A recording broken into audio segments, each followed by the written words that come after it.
The first time I looked at Forge World, and I was like, oh, hey, cool, that's... Oh, holy, you guys did what? There's just way too much. You can't keep it all in your head at once. It was so beyond our production capability. We were just like, you know, that's crazy. We can't do that. I couldn't stop the artist who started creating it.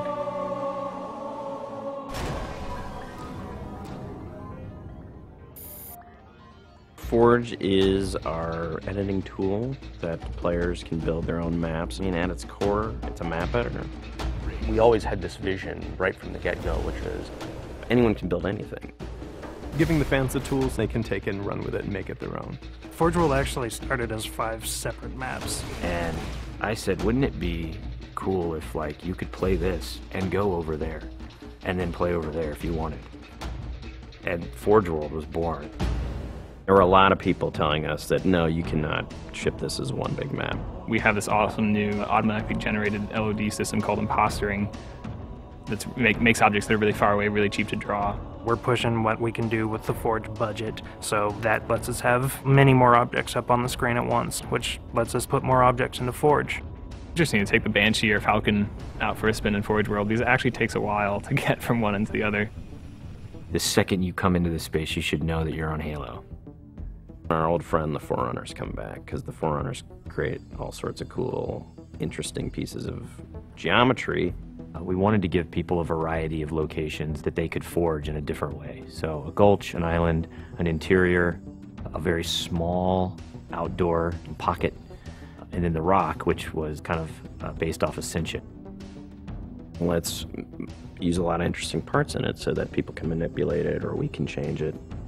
Why don't we bring back Blood Gulch and carve it all up into pieces so that people can start manipulating it in interesting ways. And then Sanctuary was the other one.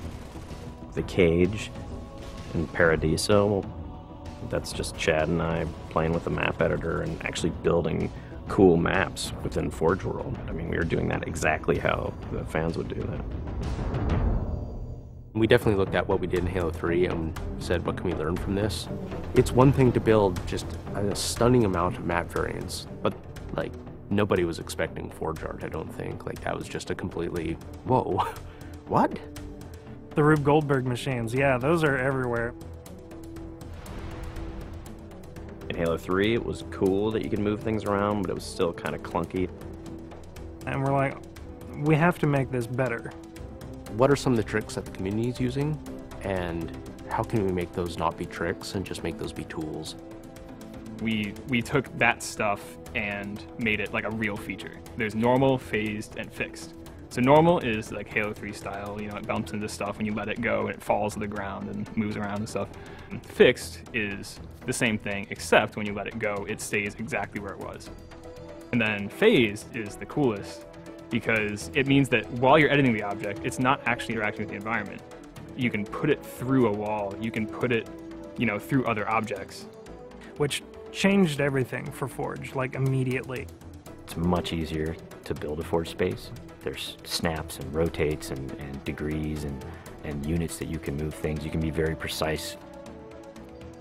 The camera controls, it's actually really good for object placement because like little touches on the stick don't translate into really sudden jumpy movements. And then we also have a fine editing mode. You click the stick in and then your camera starts moving very slowly. You're not spending like 3 hours trying to get one block to line up directly to 3 other blocks. You can select individual objects and say, get rid of all the objects of this type. So if you're trying to get rid of all the spawn points on a map because you want to go and replace all the spawn points, you can do that. You can do custom colors. You can take these Forge pieces and say, hey, that's blue. So the blue base can truly look like the blue base. Reach's expanded sandbox includes new things like, you know, jetpacks. And if people want to build some sort of 3D map and really make use of the jetpack, they can do that now. Custom game options and Forge go together like peanut butter and jelly. You're able to do things with game types that people might not even expect. My favorite example is King of the Hill, where the warthog is the hill. I'm super excited to see what people do with it when it goes out, because there's so much crazy stuff in there that's amazing. We are shipping maps on the disc that we made in Forge ourselves. So The tools are there. If you have the time and the talent, you can make it.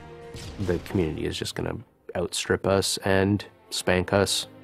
With the new tagging system, you can save a forged variant, you can post it to your file share, and then you can say, you know, sweet new map. Things that are good are downloaded by a lot of people and passed around to a lot of people, and that makes the really sweet stuff bubble up to the top. I'm looking forward to what the next big community game type is going to be.